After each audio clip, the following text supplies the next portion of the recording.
Hi, I'm Barry Graham, producer for 89.5 WHRV. And I'm Wayla Chambo from 90.3 WHRO FM. Welcome to Sounds of a New Nation, music in Colonial Virginia.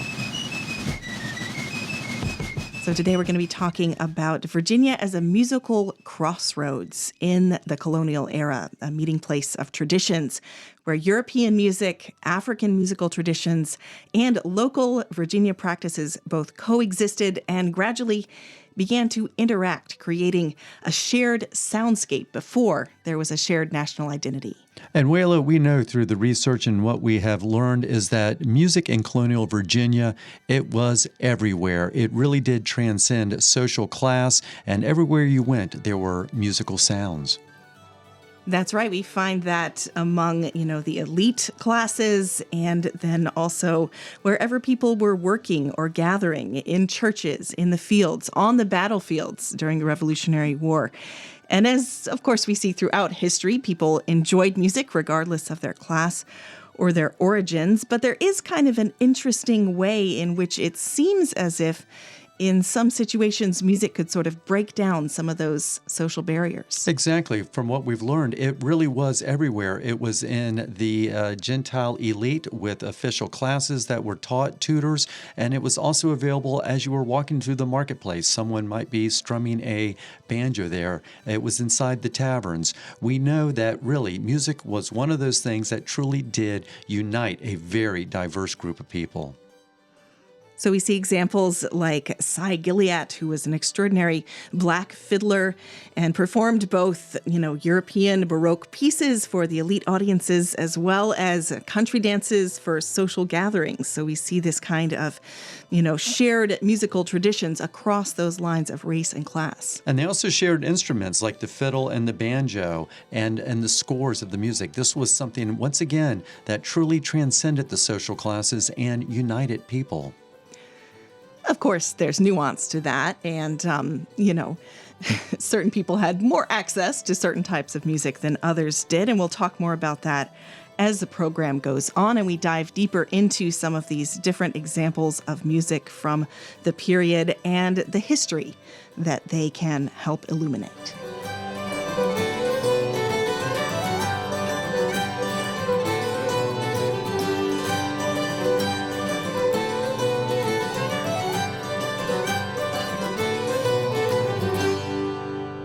In 18th century Virginia, the colonial elite really wanted to emulate British culture in every aspect, including music, because music was a social marker showing that you were educated and amongst the upper class.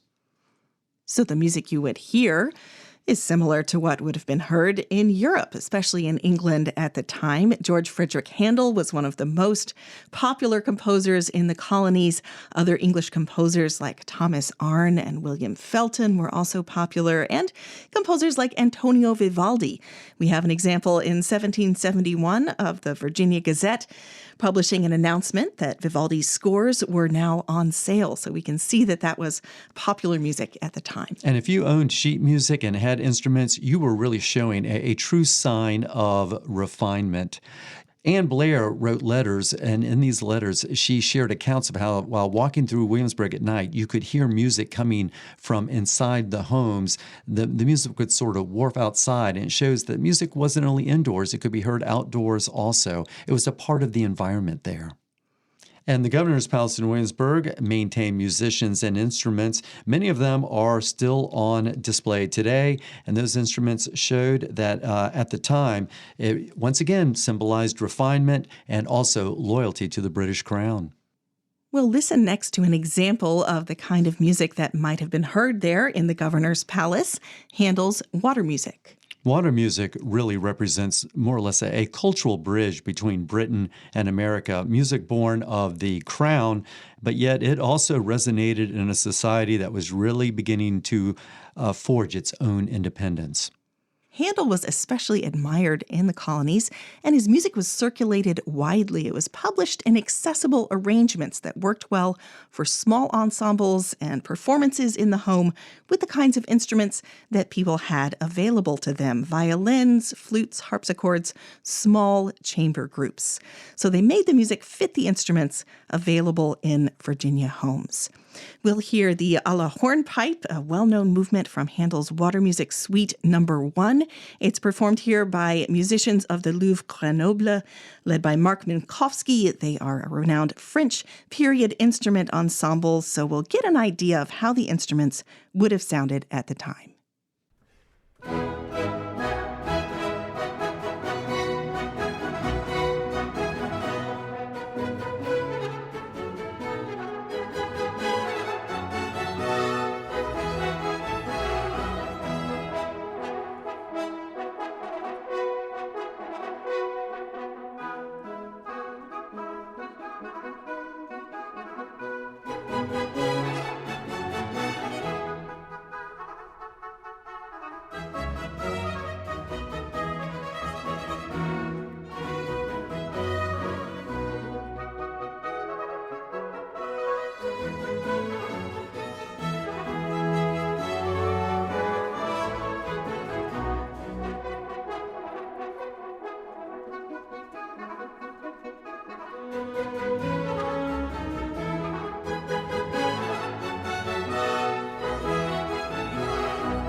We've just been listening to a selection from Handel's Water Music, an example of the kind of European chamber music that was popular in colonial Virginia.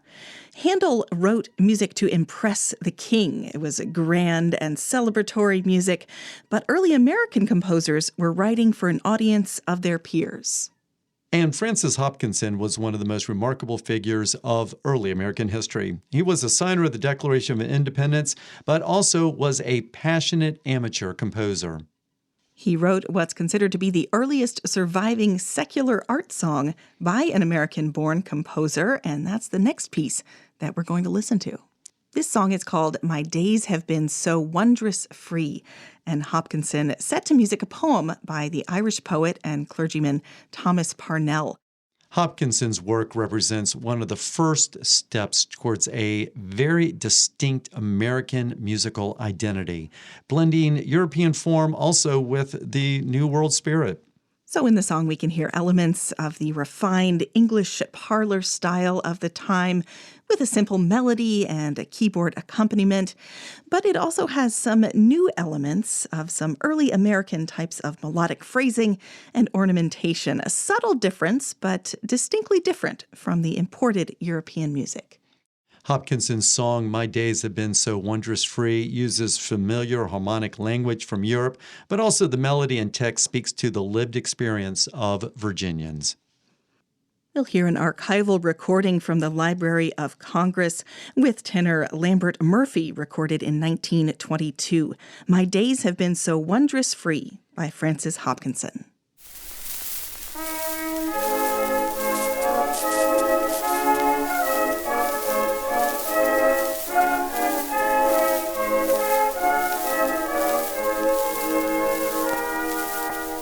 My days have been so wondrous free, the little birds that fly with careless ease from tree to tree were but as blessed as I, were but as blessed as I.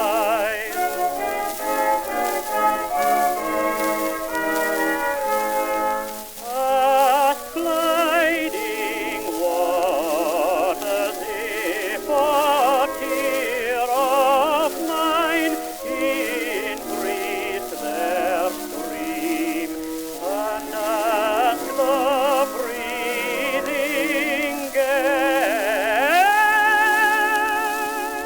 if e'er I lend a sigh to them, I lend a sigh to them.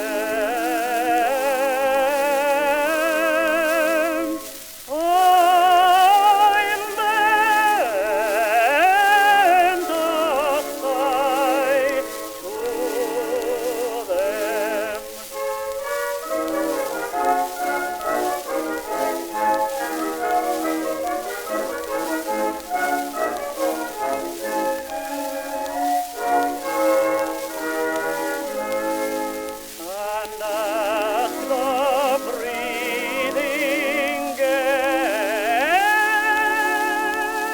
if e'er I lend a sigh to them, I lend a sigh to them.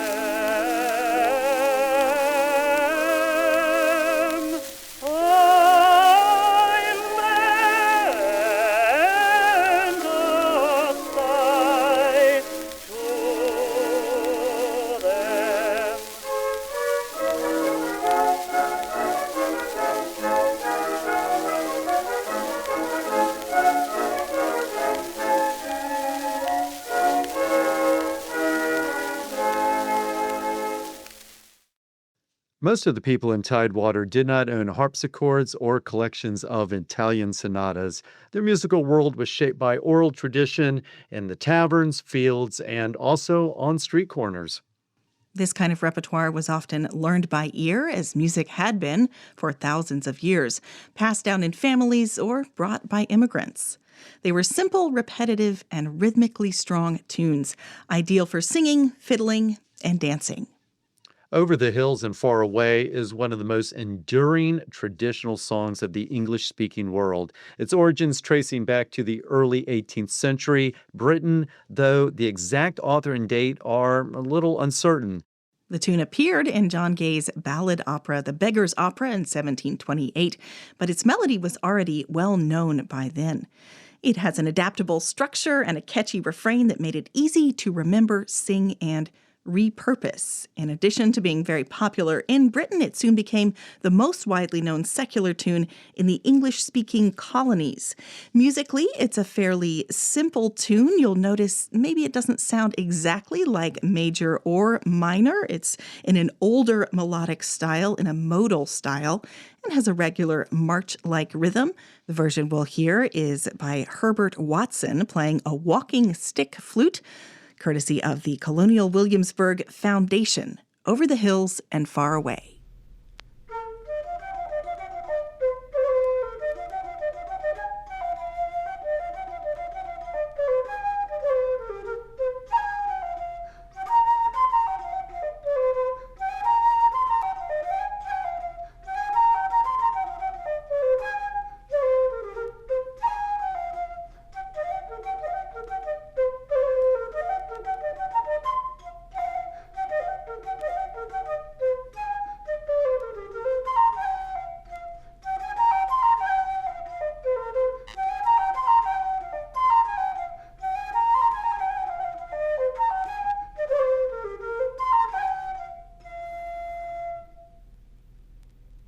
By the late 1760s, this same popular musical culture became part of the political weaponry. Colonists took familiar tunes and then sort of filled them with revolutionary zeal.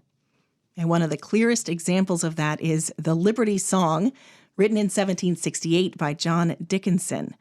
He did not write an original tune. He used the melody from a well-known British naval song called Heart of Oak, which was composed in 1759 by William Boyce. It's considered America's first patriotic song. It was published in the Boston Gazette, and it really rapidly spread through the colonies, becoming sort of a unifying anthem for them.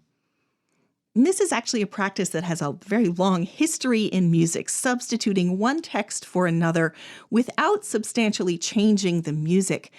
But the music itself can also provide a kind of meaning and commentary. So by selecting this particular melody, Dickinson wasn't just choosing a catchy tune. He was purposefully co-opting the harmonic authority and formal dignity of the British Royal Navy's official march. It was really a call for colonial unity and resistance against British oppression. It was written really in response to what was known as the Townshend Acts. And so musically, what we'll hear is a fairly simple and clear structure that's easy to follow and memorize. Music at that period was starting to become a little bit less complex than it had been during the High Baroque. We'll also hear a military march rhythm written in a strong 4/4 time. It's really a very good example of how political ideas spread through a largely oral society. You didn't need to read a pamphlet. You could simply learn the politics of the day by singing in a tavern. So let's hear John Dickinson's The Liberty Song, in this version performed by Wallace House. Come join hand in hand, brave Americans all, and rouse your bold hearts at fair liberty's call. No tyrannous act shall suppress your just claim, or stain with dishonor America's name. In freedom we're born, and in freedom we'll live. Our purses are ready. Steady, friends, steady. Not as slaves, but as free men, our money we'll give. Our worthy forefathers, let's give them a cheer. To climates unknown did courageously steer. Through oceans to deserts for freedom they came, and dying bequeathed us their freedom and fame. In freedom we're born, and in freedom we'll live. Our purses are ready. Steady, friends, steady. Not as slaves, but as free men, our money we'll give. Then join hand in hand, brave Americans all. By uniting we stand, by dividing we fall. In so righteous a cause let us hope to succeed, for heaven approves of each generous deed. In freedom we're born, and in freedom we'll live. Our purses are ready. Steady, friends, steady. Not as slaves, but as free men, our money we'll give. All ages shall speak with amaze and applause of the courage we'll show in support of our laws. To die we can bear, but to serve we disdain, for shame is to freedom more dreadful than pain. In freedom we're born, and in freedom we'll live. Our purses are ready. Steady, friends, steady. Not as slaves, but as free men, our money we'll give. This bumper I crown for our sovereign's health, and this for Britannia's glory and wealth. That wealth and that glory immortal may be, if she is but just, and if we are but free. In freedom we're born, and in freedom we'll live. Our purses are ready. Steady, friends, steady. Not as slaves, but as free men, our money we'll give. You're listening to The Sounds of a New Nation, a program exploring the music of the years when our country was being forged. I'm Barry Graham, host and producer at WHRV. And I'm Wayla Chambo, program director and host for WHRO FM. As we've seen, when war came to Virginia, music changed its purpose. Tunes were no longer just for dancing or social display. They became tools for drilling soldiers, building morale, and also for expressing political belief. And that meant a shift in style. Battlefield music had to be loud, rhythmically clear, and easy to memorize. Fiddles and songs still mattered, but fife and drum music became central. A couple of years after John Dickinson composed the Liberty Song, William Billings published The New England Psalm Singer, the first published collection of music entirely composed by an American. And William Billings is an important figure in American musical history, America's first major choral composer. He was a self-taught musician and singing master from Boston. In 1778, when the Revolution was in full swing, he revised some of his works and published them again in the Singing Master's Assistant. One of these works was Chester.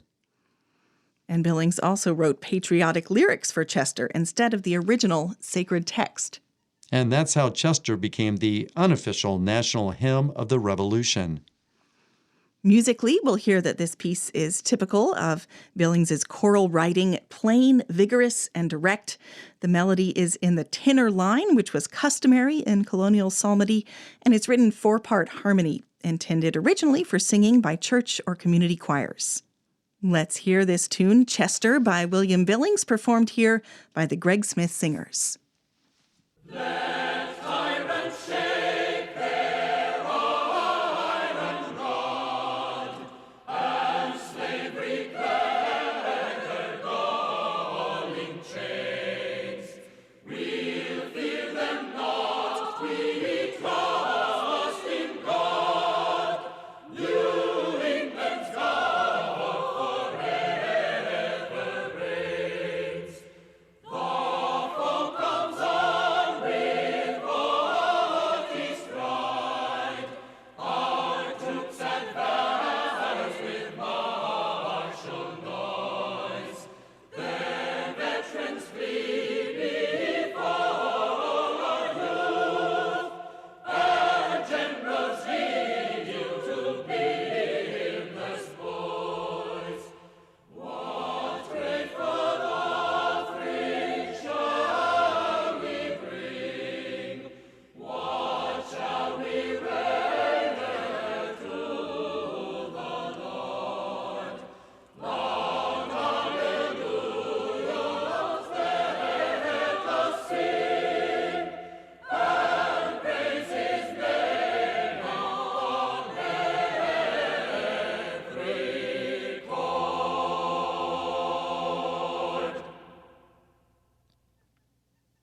We're talking about music that captured the patriotic spirit of a new nation during the Revolutionary era, and we just heard the tune Chester by William Billings.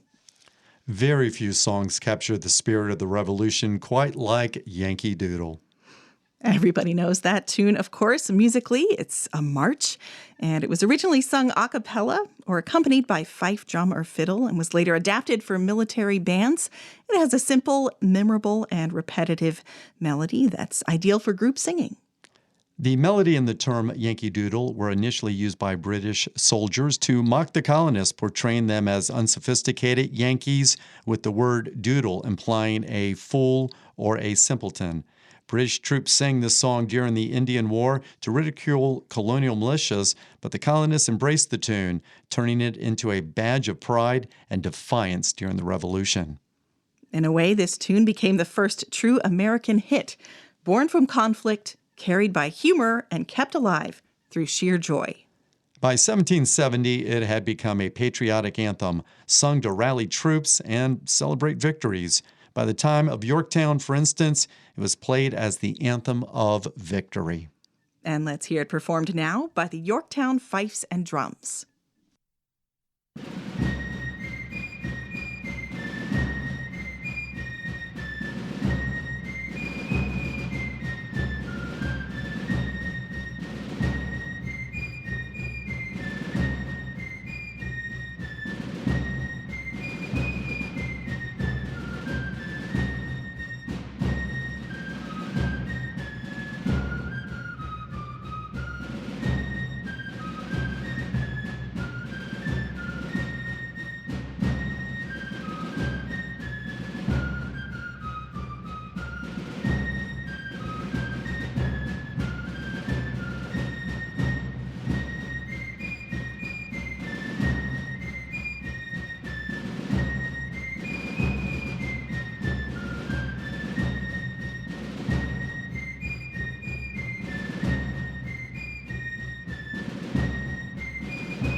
Moving from the stirring marches and camp songs, we find a more intimate and clandestine musical tradition.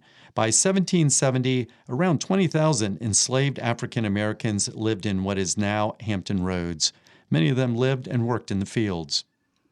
The rhythms of field hollers and work songs echoed through the air for everyone to hear, but many of these songs also had hidden meanings. Songs like these served more than one purpose. On the surface, they provided rhythm and coordination for group labor in the fields, timing the movements of hoeing, harvesting, or cutting. Beneath that, they carried coded spiritual or political meanings, expressing hope, sorrow, or even rebellion under the guise of religious or work-related lyrics. Pompeii Ran Away is one of the earliest surviving pieces of printed music linked to Black America. It appears in 1782 in a Scottish music book titled A Selection of Scotch, English, Irish, and Foreign Airs. The tune is labeled a Negro jig, which means European publishers recognized it as coming from African-descendant musicians in America. We can see that Black American music was already circulating across the Atlantic world, even during the Revolutionary era. And, of course, that enslaved Africans were not just passive laborers, they were very active participants in the musical culture of colonial Virginia, with their music influencing what white musicians played, danced to, and published. The title likely refers to a real enslaved man named Pompey who escaped. So this is a dance tune. It's built from short, repeating phrases, and we see elements here of a structure that is often heard in West African musical traditions, a structure of repetition with variation that's designed for movement and group participation. Even though today we'll hear it on a banjo, this kind of music would also have been played on fiddles, feet, hands, and bodies by enslaved musicians. This version of Pompeii Ran Away is performed on the banjo by Rex Ellis. It's off of his album called From Ear to Ear. And thank you again to Colonial Williamsburg for giving us kind permission to use this recording.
Roll, Jordan, Roll is one of the most important African American spirituals. It was first written down in 1867 in Slave Songs of the United States, a collection of songs taken directly from formerly enslaved people. But the song itself is much older. It grew out of plantation worship in the late 1700s and early 1800s. This song is built on call and response. One voice leads and the community answers. There's no really strict tempo. The leader can stretch the phrases as they wish, and the group responds, and the emotion grows. And that kind of flexibility became one of the defining features of the African American spiritual tradition. And the song, The River Jordan, is not just a Bible image. For enslaved people, it symbolized crossing from slavery into freedom, sometimes in heaven, sometimes in real life. Songs like Roll, Jordan, Roll eventually formed the foundations of many distinctly American musical traditions like gospel, blues, and eventually jazz, all of them descending from this way of making music together.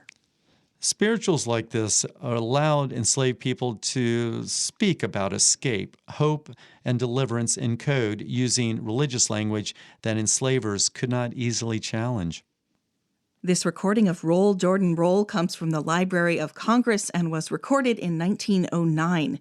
It features J.A. Myers, Alfred Garfield King, Noah Walker Ryder, John Wesley Work, and the Fisk University Jubilee Singers.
While songs like Pompeii Ran Away offer a glimpse into music as a tool for physical resistance and individual survival, we must now turn to another fundamental sphere of colonial life, the sanctuary of the church.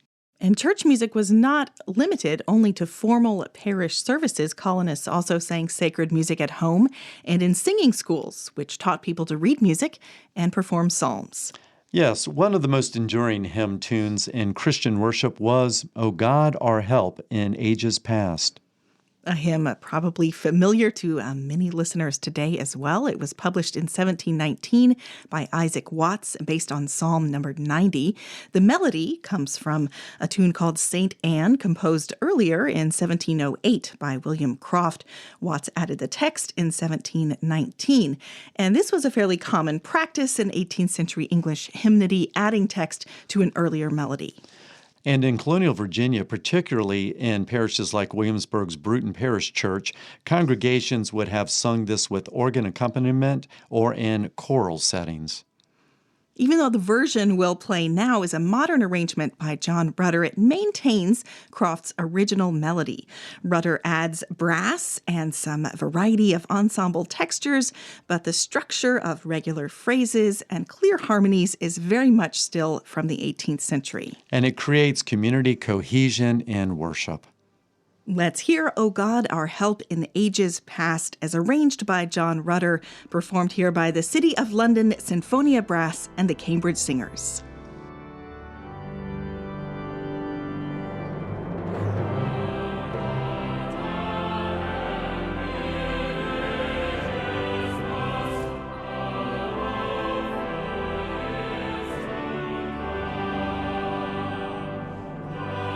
Share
So, if "Oh God, Our Help in Ages Past" gave the colonists a voice for their faith, someone had to provide the textbook on how to sing it.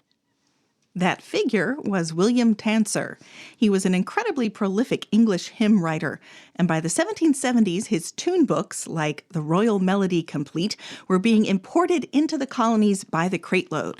And you can really hear why his work, specifically Angel's Hymn, the piece we're about to hear, became such a staple. Musically, it's a perfect example of an 18th century metrical hymn tune using very clear phrase structures and simple diatonic harmonies. These tunes were essentially designed to be user-friendly for congregational singing, robust enough for a formal church service, but simple enough for the amateur singers in the community to enjoy as well. That's an important point, Wayla, because before the revolution, the real social media of the time were the singing schools. These were vital social and educational hubs where people gathered to learn how to read music. Even William Billings, the first American-born composer to publish a collection, used Tanser's English conventions as the absolute foundation of his musical education before he developed his own American style. Let's hear the Old Angel Hymn performed here by the Rose Ensemble.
It's important to remember that music in the 18th century was not nearly as accessible as it is today.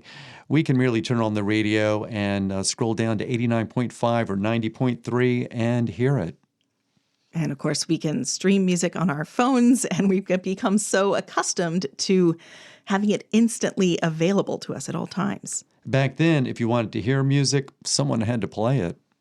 And just as music goes viral today on the internet, in the 18th century, musical ideas spread through traveling teachers and tutors who carried sheet music from town to town, teaching the same pieces in different households, taverns, and churches. So a melody could travel hundreds of miles, even without recordings. That's why understanding the instruments themselves, who played them, where they came from, and how they were used is really very revealing. Let's start with the fife and drum tradition. They were the backbone of colonial militias. Surviving records and militia laws from Revolutionary Virginia document the use of fifes and drums in local militia companies, including those in Williamsburg and the Tidewater Port communities. And the fife itself is a fascinating piece of technology for that era. It was small and cheap to produce, but it had this incredibly high-pitched, penetrating melody.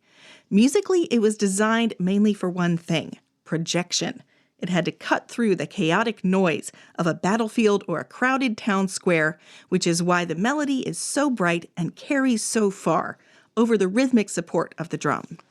A piece like The Peacock is a perfect reflection of that Revolutionary era repertoire. Listening to the structure of the peacock, you'll notice that it's built on very short, simple melodic phrases. With almost no harmony, the melody carries the weight of the piece. This is functional music designed to be direct and memorable so that a soldier could recognize the command instantly, even amidst all the ambient noise. The Peacock is performed here by the Colonial Williamsburg Fifes and Drums, with the bright fife melody and rhythmic pulse giving us a clear idea of the traditional sound that defined the American Revolution.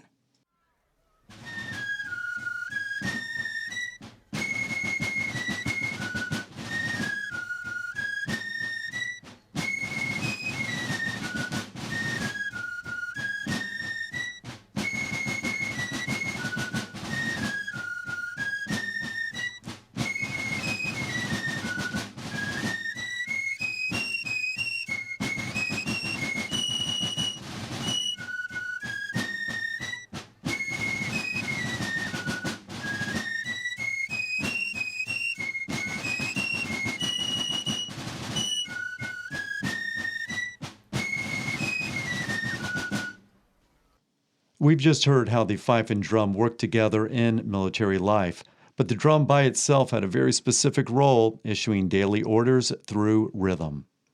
These signals contain no melody, no harmony, only rhythm, and every soldier had to recognize them. Reveille was played at dawn to wake the camp. We'll listen to it in just a moment, and you can notice how the pattern is short, repetitive, and impossible to mistake for any of the other calls. Its purpose was not really beauty, but clarity. This is the sound of a Virginia camp coming to life in 1775.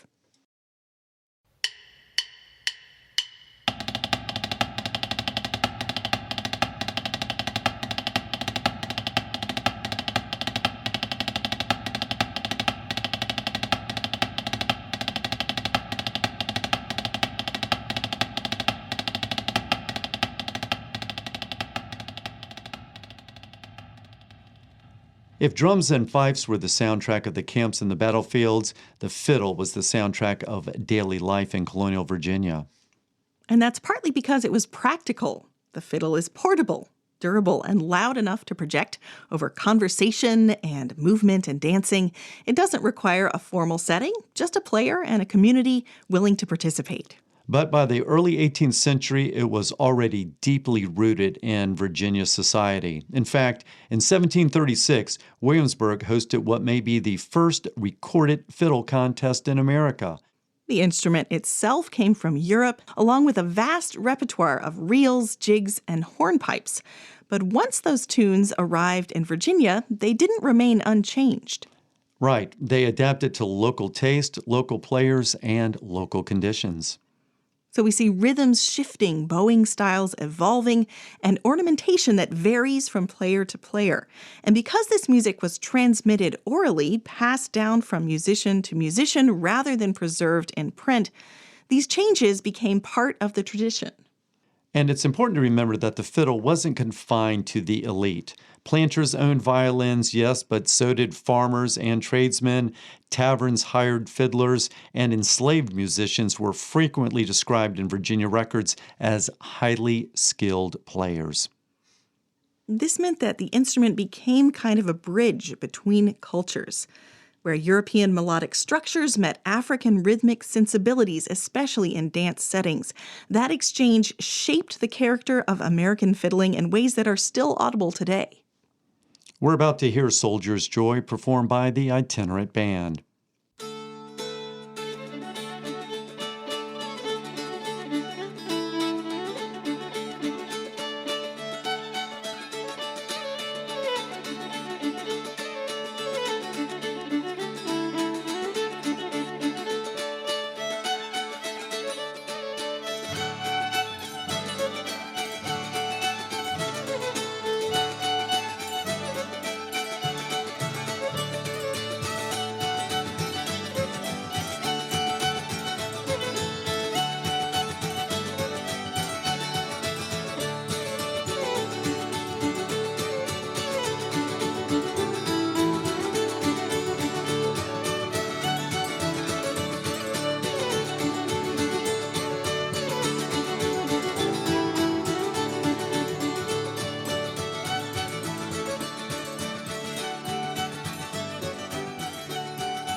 We've just heard the itinerant band playing a fiddle version of the popular tune Soldier's Joy.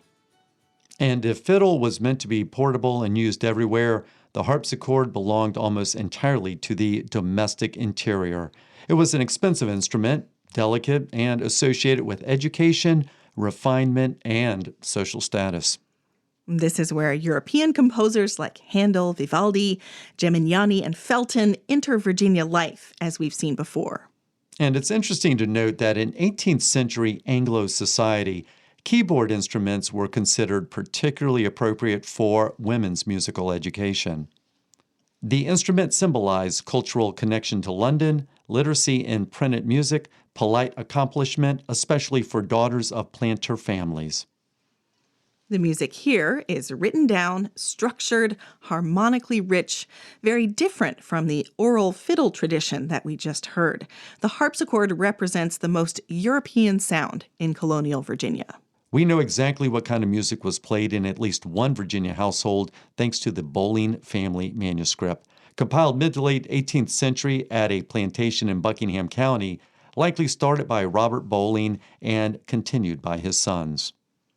That manuscript includes music by Handel, original Bowling family compositions, anonymous tunes, and also a minuet by Peter Pelham, the organist of Bruton Parish Church. And this is not a theoretical source. It is a real music book from a real Virginia home. So it shows exactly what this family chose to copy, save, and play. And among those prestigious European works, we find a tune called Congo. To understand the relevance of this piece, we need to read musicologist Paul F. Wells. He describes how enslaved fiddlers were documented in Virginia as early as the 1600s. And these musicians played both for their own communities and also for white audiences. So what Wells is describing here is a process of musical acculturation working in both directions. Also, Nicholas Creswell describes a 1776 Virginia ball where, between country dances, couples danced everlasting jigs to what he calls some Negro tune. So this tune, Congo, that we find in the Bowling manuscript may be exactly that kind of tune that was heard from black musicians, eventually written down by white musicians and filtered through European notation. And the version we will hear is performed by Colonial Williamsburg musicians on violin and harpsichord. Let's hear Music for a Ball, Congo, with the Colonial Williamsburg Governor's Music.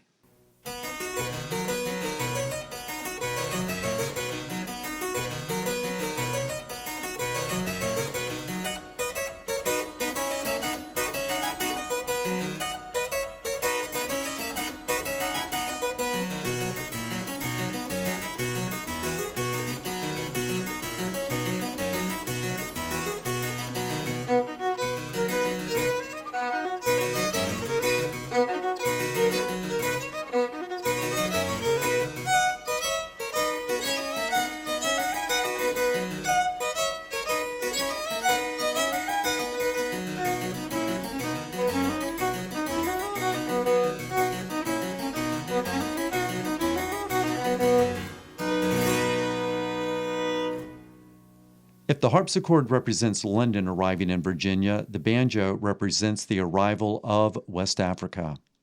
In 18th century Virginia and Maryland, it was often called a banger or bandor and was made from a gourd, animal skin, and gut strings. This is one of the few instruments we can trace as physically crossing the Atlantic in the memories and skills of enslaved Africans. The banjo was primarily used for dance music. Short melodic cells, repeating rhythmic patterns, circular structure. We hear these traits commonly associated with West African musical traditions, a very different kind of tradition from European harmonic writing. And what makes Virginia unique is that this music didn't stay confined to the slave quarters. Accounts from Nominee Hall and Monticello describe white family members dancing to banjo and fiddle music played by enslaved musicians. That's where European and African American instruments began sharing the same social space.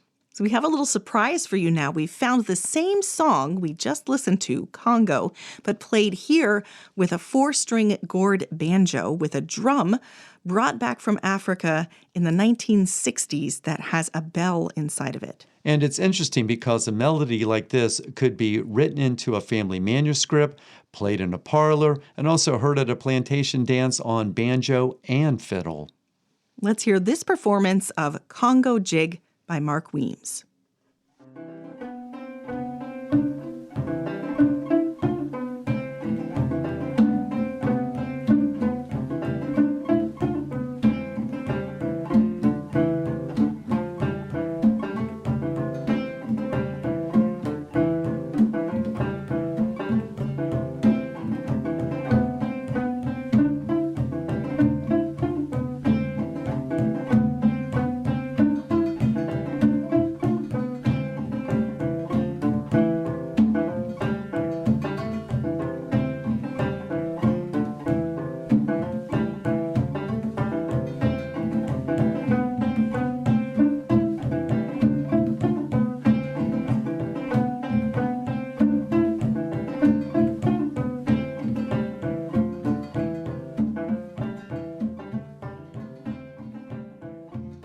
If we pause for a moment and listen to all the sounds we've explored today, a pattern begins to truly emerge. The same colony where a harpsichord played Handel in a Williamsburg parlor was also a place where a fiddle led a country dance, where psalms were sung from memory in homes and singing schools, and where the sharp call of a fife carried across a battlefield. These were not separate musical worlds. They existed at the same time, in the same towns, sometimes even within earshot of each other. A governor's ball, a tavern gathering, a church service, a militia drill, a plantation yard. Each had its own sound, its own function, and its own meaning. And yet the instruments, the melodies, and even the musicians often move between those spaces. And this is what makes Colonial Virginia so remarkable. Music here was not confined to a single class, a single place, or a single tradition. It was practical, social, sacred, and ceremonial all at once. And as these traditions lived side by side, they began slowly and almost unintentionally to influence one another. Long before a political identity began to form, a musical one was already truly taking shape. One built from European scores, African performance traditions, local craftsmanship, and everyday life. So when we hear these tunes today, we're not just hearing what people listened to. We're hearing how people lived. And in listening closely, we begin to understand that the story of early Virginia is written not only in documents and buildings, But in sound.